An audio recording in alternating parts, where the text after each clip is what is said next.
Anak ini lahir dari meteor yang terjatuh di depan rumah kedua pasangan tanpa anak ini. Tidak disangka membesarkan anak ini menjadi malapetaka bagi semua orang yang tinggal di dekatnya. Karena ternyata anak ini bukanlah manusia biasa. Brandon awalnya anak yang manis. Ia juga termasuk yang pintar di sekolah, namun tidak disukai teman-temannya. Tapi ada satu perempuan yang menyemangatinya. Malam itu terjadi hal aneh di mana Brandon tiba-tiba kejang-kejang di kasurnya. Lalu ketika ia bangun, matanya menjadi merah. Brandon kemudian tiba-tiba saja terjun dari jendela ketika ibunya tidak sengaja mendengar sebuah suara. Ketika ibunya keluar, ia tidak melihat siapapun, tapi tiba-tiba ada seseorang yang bergerak begitu cepat. Ibu Brandon kemudian mencoba ke arah lumbung karena sepertinya kesanalah makhluk tersebut bergerak. Betapa terkejutnya ibunya melihat Brandon sedang mencoba membuka pintu tersembunyi yang ada di lumbung itu. Ketika ibunya menyentuhnya, Brandon baru sadar dan ternyata Brandon tidak ingat ia sedang di mana. Ada sesuatu yang disembunyikan ibu Brandon di dalam lumbung itu. Ibu Brandon mencoba menidurkan Brandon dan pintu di lumbung itu ternyata bersinar dengan cahaya merah. Hari itu Brandon diminta ayahnya untuk membersihkan rumput di halaman. Brandon mencoba menghidupkan mesin pemotong rumput yang macet dan tidak sengaja ia melempar mesin pemotong rumput itu terbang jauh ke arah halaman. Brandon yang kaget kemudian mendekat ke arah mesin yang masih berputar itu.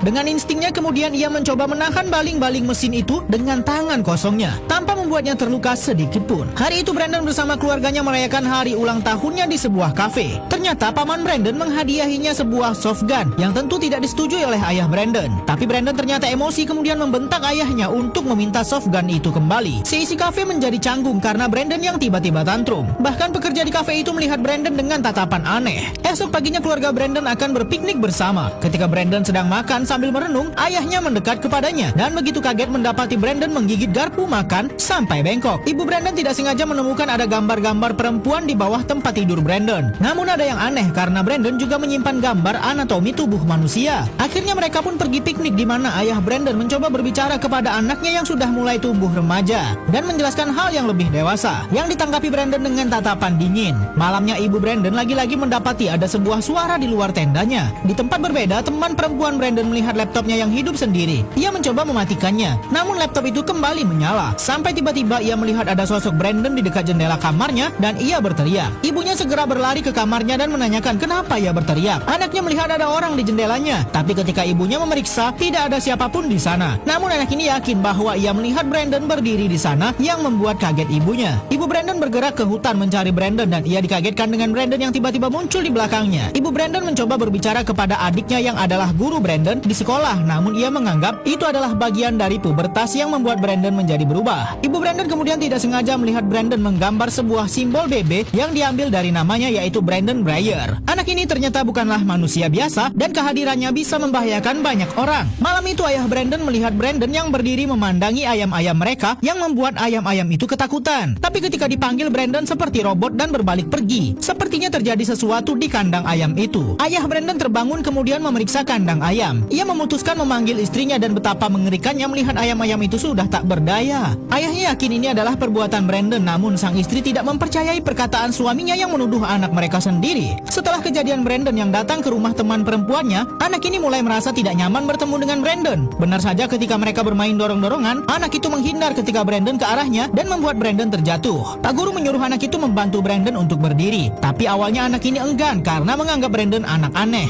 Tapi pada akhirnya ia terpaksa mengulurkan tangannya dan karena Brandon begitu marah, ia kemudian mematahkan tangan anak perempuan itu. Orang tua kedua anak itu dipanggil dan ibu anak perempuan itu merasa tidak terima dan seharusnya Brandon dipenjara karena perbuatannya. Ketika mereka pergi, Brandon menatap sinis kepada ibu tersebut. Kini orang tua Brandon mulai takut karena Brandon bukanlah anak biasa, apalagi ia lahir dari sebuah meteor yang jatuh. Malam itu Brandon terbangun dari tidurnya dan menuju ke lumbung membuka pintu rahasia di sana. Sebuah cahaya merah menguar dan Brandon tiba-tiba kesurupan mengucapkan hal-hal aneh. Ibu Brandon datang ke sana dan melihat Brandon sudah melayang. Tiba-tiba ketika cahaya merah itu redup, Brandon terjatuh dan besi itu melukainya. Ibu Brandon mencoba mendekat kepada Brandon dan menjelaskan kepada Brandon bahwa ia sebenarnya bukan diadopsi, melainkan ia lahir dari sebuah meteor yang jatuh di depan rumah mereka. Brandon kemudian mengamuk dan merusak barang-barang di rumah mereka. Ketika ayahnya terbangun melihatnya, ibu Brandon berkata kepada suaminya bahwa Brandon sudah tahu asal-usulnya. Lagi-lagi ketika Brandon mengucapkan mantra, mata Brandon berubah menjadi merah. Teman perempuan Brandon sedang bermain laptop ketika tiba-tiba laptopnya mati sendiri. Ketika ia menutupnya, ia begitu kaget melihat Brandon ada di sana. Brandon meminta anak itu untuk tidak berteriak karena ia hanya ingin memberikan bunga. Anak itu berkata bahwa Brandon tidak boleh menemuinya karena sang ibu melarang. Brandon pun menjelaskan bahwa ia akan membereskan hal tersebut. Ibu perempuan itu adalah seorang pelayan di kafe dan ketika ia berberes, ia merasakan menanyakan ada seseorang di kafenya. Ia melihat di dinding ada sebuah simbol yang sebelumnya dibuat Brandon ketika di sekolah. Tiba-tiba saja lampu kafe itu pecah dan kacanya masuk ke dalam mata wanita ini. Kini sebelah mata wanita itu berdarah, namun ia belum menemukan siapa yang menjahilinya. Karena takut, wanita ini kemudian berlari ke ruang persediaan untuk bersembunyi, namun ternyata sosok itu bisa membolongi pintu besi itu dengan mudah dan akhirnya pintu terbuka. Tiba-tiba saja sosok bertopeng muncul di sana dan kemudian ia dengan cepat menyerang ibu ini. Polisi datang ke TKP untuk memeriksa. Pak polisi itu melihat sesuatu di jendela dan mencoba menghembuskan nafas. Muncullah di sana simbol BB tersebut. Kedua orang tua ini tidak menyangka bahwa mereka akan mengadopsi seorang monster. Tanpa mereka ketahui, anak ini menyerang seorang wanita yang adalah ibu dari teman perempuannya. Polisi menemukan simbol yang dibuat oleh anak itu sebelumnya, yang adalah singkatan dari namanya Brandon Breyer. Setelah kejadian itu, anak-anak di sekolah ini diwawancarai guru mereka yang adalah tante dari Brandon itu sendiri. Karena kesaksian mereka akan diceritakan kepada polisi di sana, malamnya ayah Brandon sedang bermain bersama paman Brandon di sebuah biliar, sedangkan tante Brandon di rumah sendirian. Dan kejadian aneh mulai terjadi ketika ada sosok melayang di luar rumahnya. Kemudian tiba-tiba ada seseorang mengebel rumahnya dan ternyata itu adalah Brandon Breyer. Brandon meminta tantenya untuk tidak menceritakan apapun kepada polisi karena jika tidak, sesuatu yang buruk akan menimpa dirinya. Namun tantenya malah memarahi Brandon dan meminta Brandon untuk pulang. Diam-diam Brandon dengan topengnya masuk ke dalam rumah, tepat ketika pamannya juga pulang. Pamannya begitu kaget ketika tiba-tiba ada sesuatu melayang di lemari kamarnya. Kemudian ketika ia menyalakan lampu, ia begitu kaget menemukan sosok bertopeng itu, dan itu ternyata keponakannya. Brandon dimarahi oleh pamannya, dan kemudian pamannya membawanya untuk diantarkan pulang. Ketika akan masuk ke mobil, ternyata Brandon sudah memakai topengnya, dan dengan kekuatannya ia membuat pamannya sampai terpental jauh. Kemudian Brandon menghilang. Pamannya kemudian mengemudi sendirian untuk mencari keberadaan Brandon, tapi tiba-tiba mobilnya mogok di tengah jalan dan Brandon sudah melayang di depannya. Lalu mobil paman Brandon tiba-tiba melayang ke atas dan kemudian dihempaskan begitu saja. Tentu hal itu membuat keadaan paman Brandon begitu tragis karena rahangnya yang terluka. Brandon kemudian mengambil sedikit darah pamannya sendiri lalu menuliskan simbol dirinya di aspal. Orang tua Brandon tahu Brandon tidak di kamarnya dan mulai gelisah mencari keberadaannya. Sampai tiba-tiba Brandon pulang dalam keadaan tidak berbaju. Brandon beralasan bahwa dirinya baru selesai bermain bola dan bajunya robek. Malamnya ayah Brandon yang tidur tiba-tiba terbangun. Ia menemukan ada sebuah portal di kamarnya. Ketika ia masuk ke dalam sana, ia melihat istrinya sedang menggendong sesuatu. Tapi ketika suaminya mendekat, tiba-tiba sebuah cairan hitam keluar dari seluruh badan istrinya. Dan ketika ayah Brandon melihat bayi itu, ia melihat ada mata merah dan kemudian menyerangnya. Ternyata itu adalah mimpi buruk dari ayah Brandon. Mereka mendapatkan telepon dari saudara mereka mengabarkan bahwa paman Brandon mengalami kecelakaan. Istrinya begitu syok menceritakan kepada mereka. Ia juga sempat menanyakan kepada orang tua Brandon apakah Brandon pulang dengan selamat karena malam itu mampir ke rumahnya. Tentu saja hal itu mengejutkan mereka berdua. Ketika mereka pulang, mereka mengabarkan kepada Brandon bahwa pamannya sudah meninggal. Tapi reaksinya hanya biasa saja, bahkan kedua orang tuanya sampai mengulang pemberitahuannya. Kemudian ayah Brandon langsung saja menyerangnya mengatakan bahwa mereka tahu Brandon berbohong semalam. Terjadi pertengkaran antara ayah dan anak ini karena ayahnya yakin anaknya berbohong. Sampai tiba-tiba Brandon menyerang ayahnya yang membuat lemari belakang hancur. Kemudian ayah Brandon ke atas memeriksa kamar Brandon dan betapa terkejutnya ia menemukan baju Brandon yang disembunyikan dan ada bekas cairan merah di sana. Tepat ketika itu Brandon masuk ke kamarnya dan untunglah ayahnya berhasil menyembunyikan barang bukti itu. Ketika di bawah, ayah Brandon memberikan baju itu kepada istrinya dan yakin bahwa saudara mereka dihabisi oleh Brandon, anak mereka sendiri. Di kantor polisi, sheriff menemukan bukti-bukti yang terjadi di kota mereka. Ia lagi-lagi menemukan simbol aneh itu di TKP kecelakaan paman Brandon. Simbol yang sama dengan yang ada di rumah ibu dari teman Brandon. Di rumah, ayah Brandon mengenang kembali masa-masa kecil Brandon. Sepertinya kedua orang tua ini akan menghentikan perbuatan Brandon lebih jauh karena sudah banyak korban yang disakiti oleh anak mereka. Jadilah hari itu ayah Brandon bersama Brandon akan pergi berburu berdua saja tanpa ibunya. Kemudian ketika mereka pergi, sheriff di kota itu datang ke rumah mereka. Ia mencoba menanyakan simbol yang ada di TKP dua kecelakaan yang terjadi di kota mereka. Sheriff itu yakin itu adalah sebuah singkatan nama yang kebetulan anaknya bernama Brandon Breyer. Tapi ia bersikeras tidak tahu apapun. Ketika masuk ke rumah, ibu Brandon segera memeriksa kamar Brandon dan menemukan simbol itu di buku anaknya. Ia melihat bukti-bukti seperti gambar seorang perempuan tersiksa dan seorang pria yang ibunya yakin itu adalah korban-korban Brandon. Di hutan ternyata diam-diam ayah Brandon akan menghabisi anaknya sendiri untuk menghentikannya. Tapi ketika senapan itu ditembak, ternyata peluru itu malah memantul dan Brandon tidak terluka sedikit pun. Brandon begitu kaget dengan perbuatan ayahnya. Kemudian tiba-tiba ia menghilang. Ketika ia muncul lagi, ia sudah mengenakan topeng andalannya, kemudian menembak sinar merah ke arah mata ayahnya sampai membuatnya tiada.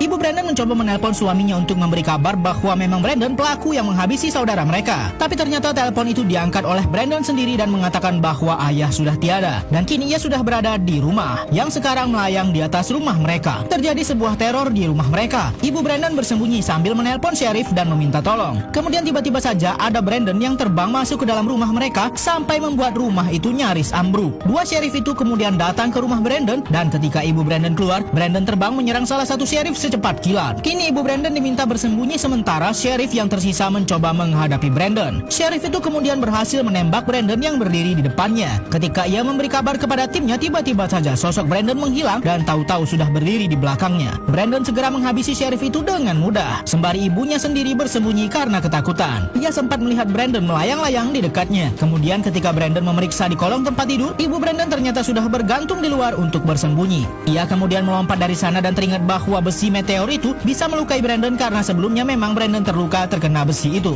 Jadilah ibu Brandon mencoba kelundung untuk mengambil sedikit besi meteor itu. Di sana ia menemukan anaknya yang terdiam dengan topeng mengerikannya. Ibu Brandon mencoba mendekat dan kemudian menenangkan anaknya dan berjanji akan menerima Brandon apa adanya. Tapi diam-diam ibu Brandon sebenarnya mencoba menusuk anaknya dari belakang, tapi sayang sekali Brandon mengetahuinya dan kemudian menahan ibunya. Brandon kemudian membawa ibunya melayang ke atas sampai keluar dari bumi. Kemudian ia melepaskan ibunya dari ketinggian itu. Esoknya ada sebuah pesawat jatuh tepat menimpa rumah Brandon. Hal itu menjadi berita besar karena tiba-tiba saja pesawat itu jatuh. Namun ada korban yang selamat dan itu adalah Brandon sendiri. Beginilah cara Brandon menutupi perbuatannya atas yang menimpa orang-orang yang meninggal di rumahnya. Kini di negara ini terjadi kekacauan di mana ada sosok misterius yang sering melayang menghancurkan bangunan-bangunan kota. Kemudian ada simbol BB yang muncul di atas sebuah lahan pertanian. Brandon Breyer kini menebar teror di mana saja.